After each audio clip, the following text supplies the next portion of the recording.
Assalamualaikum warahmatullahi wabarakatuh. Shalom, Om Swastiastu, Namo Buddhayo, Salam Kebajikan. Perkenalkan, nama saya Apri Ananda Putra dengan NIM D1011-1811096, mahasiswa program studi Teknik Sipil Universitas Tanjung Pura Pontianak. Pada video kali ini saya akan menjelaskan mengenai manajemen proyek konstruksi antara teori dan praktik. Manajemen proyek konstruksi antara teori dan praktik. Saya akan menjelaskan sebuah topik, yaitu manajemen proyek dalam pendekatan teoritis. Sebenarnya seorang engineer seringkali mendapat tantangan. Nah, apa itu tantangan? Seorang engineer mempunyai tugas. Nah, seperti gambar itu dimunculkan oleh sebuah ide yang ingin mewujudkan sesuatu, lalu seorang engineer ditantang. Bagaimana menantangnya? Kita bisa mewujudkan bangunan. Dalam suatu ide diwujudkan dalam bentuk gambar yang akhirnya diwujudkan dalam bangunan yang sesungguhnya. Seperti gambar berikut. Nah, kenapa disebut tantangan? Karena ketika kita mewujudkan dan ide atau gambar menjadi sebuah bangunan yang sesungguhnya, kita mempunyai keterbatasan. Apa itu keterbatasan engineer yang dimiliki? Kita memiliki jumlah tenaga kerja yang terbatas. Kita memiliki material yang terbatas, juga memiliki peralatan yang terbatas. Lalu yang keempat, metode yang bisa dipilih pun terbatas. Dan yang terakhir, sumber dana yang tersedia itu sangat terbatas.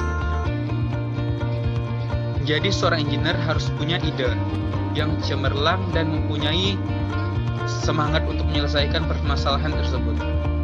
Seorang engineer itu dituntut menjadi seorang leader atau seorang pemimpin yang kita harus paham manajemen. Nah, untuk menerapkan manajemen tadi dalam kehidupan sehari-hari yang masuk di dalamnya tentang proyek, maka kita harus tahu dahulu tentang manajemen proyek. Manajemen proyek secara teoritis mempunyai 4 prinsip. Ada planning, actuating, controlling, dan juga ada organizing. Untuk menjalankan suatu manajemen, 4 prinsip ini harus dikuasai. Yang pertama yang akan dibahas adalah perencanaan atau planning. Pengertian perencanaan adalah suatu proses menentukan hal-hal yang ingin dicapai atau tujuan di masa depan serta menentukan berbagai tahapan yang diperlukan untuk mencapai tujuan tersebut.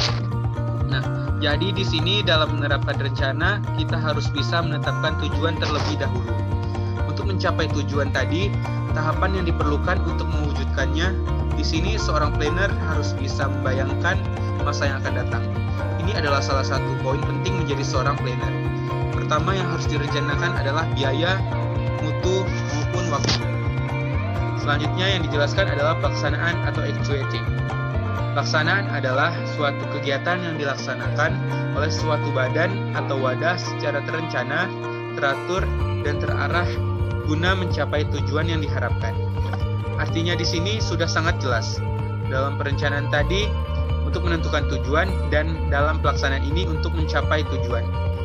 Jadi di sini sudah sangat jelas antara perencanaan dan pelaksanaan. Nah, tapi dalam pelaksanaannya seringkali muncul suatu hal yang tidak bisa kita duga di awal. Nah, selanjutnya oleh sebab itu perlu adanya controlling atau pengendalian. Di sini pengendalian dapat diartikan sebagai fungsi manajemen untuk memastikan bahwa kegiatan dalam organisasi dilakukan sesuai dengan yang direncanakan. Fungsi pengendalian atau controlling ini juga memastikan sumber-sumber daya organisasi telah digunakan secara efisien dan efektif untuk mencapai tujuan organisasinya. Pengendalian di sini memastikan bahwa apa yang direncanakan harus bisa dilaksanakan. Nah, fungsi pengendalian adalah melihat kinerja yang melaksanakan suatu proyek dengan cara membandingkan kinerja aktual dengan standar yang dibutuhkan. Dari sana nanti akan ditemukan apakah ada penyimpangan atau tidak. Jika tidak ada penyimpangan, upaya apa yang harus dipilih untuk mempertahankan status atau kinerja yang sudah baik ini? Apabila terjadi penyimpangan, apa tindakan koreksi yang harus diambil agar apa yang sudah direncanakan tadi dapat terlaksana? Dalam controlling, langkah yang diambil yang pertama adalah menetapkan standar kerja. Yang kedua, mengukur kinerja aktual. Yang ketiga, membandingkan kinerja aktual dengan standar. Yang keempat, mengambil tindakan koreksi. Prinsip yang keempat adalah pengorganisasian atau organizing. Adalah proses mengidentifikasi, mengelompokkan, mengorganisir, dan membangun model hubungan kerja orang untuk mencapai tujuan organisasi. Dalam melaksanakan perencanaan, di situ terlibat banyak orang yang mempunyai keahlian masing-masing untuk mencapai suatu tujuan tersebut. Dalam organisasi, pada setiap fungsi manajemen ada perencanaan, pelaksanaan, maupun pengendalian. Nah, kesimpulan dari yang saya bahas tadi, secara teori apabila semua direncanakan dengan baik, dilaksanakan dengan baik, dikendalikan dengan baik, dan diorganisir dengan baik, maka proyek itu akan selesai tepat mutu, tepat waktu, maupun tepat biaya. Bagaimana kita ketahui dalam proyek konstruksi, itu pasti kita mengenal 3 batasan, yaitu biaya, mutu, maupun waktu. Dari ketiga batasan ini akan mempengaruhi lingkup kegiatan proyek dan semua pihak yang terkait pada proyek tersebut, hingga fasilitas yang dibutuhkan pada proyek tersebut haruslah dipenuhi. Disinilah fungsi dari engineer untuk ada ruang yang besar bagi kontraktor untuk berkecimpung dalam dunia konstruksi. Ketika pemilik proyek mempercayakan proyek tersebut kepada kontraktor, maka satu hal yang tidak boleh dilupakan adalah kontrak konstruksi. Dalam kontrak konstruksi terdapat 4 hal yang berkaitan dengan aspek waktu pelaksanaan proyek konstruksi. Yang pertama, ada batas waktu pelaksanaan proyek. Ini berkaitan dengan jangka waktu pelaksanaan. Yang kedua, proyek akan dimulai pada saat sudah keluar surat SPMK, pada saat pekerjaan itu akan tercantum pada SPMK. Jangka waktu setiap item pekerjaan, hal ini akan memilih waktu pekerjaan konstruksi. Kemudian yang keempat, potensi perubahan batas akhir waktu pelaksanaan proyek.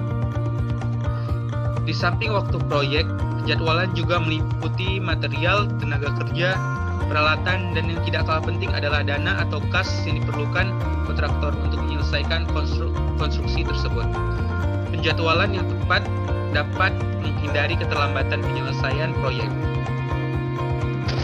Selanjutnya, langkah mempersingkat waktu pelaksanaan pekerjaan. Yang pertama, tambah tenaga kerja. Kemudian yang kedua, menambah jam kerja dan hari kerja. Dengan menambah sumber daya manusia atau pekerja, diharapkan dapat mempersingkat waktu pekerjaan. Kemudian langkah ketiga, menggunakan peralatan yang lebih produktif. Dan yang keempat adalah menambah ketersediaan bahan dan menggunakan bahan yang proses pemasangannya cepat.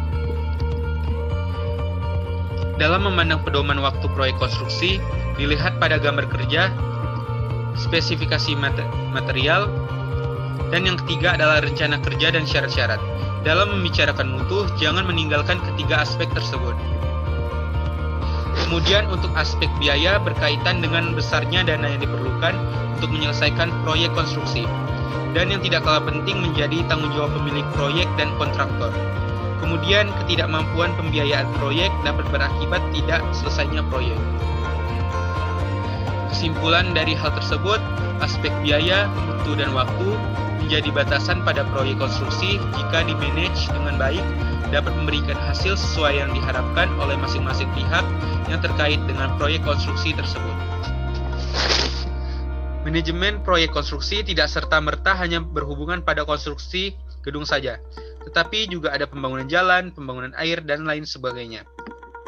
Namun yang akan dibahas kali ini adalah proyek konstruksi bangunan gedung.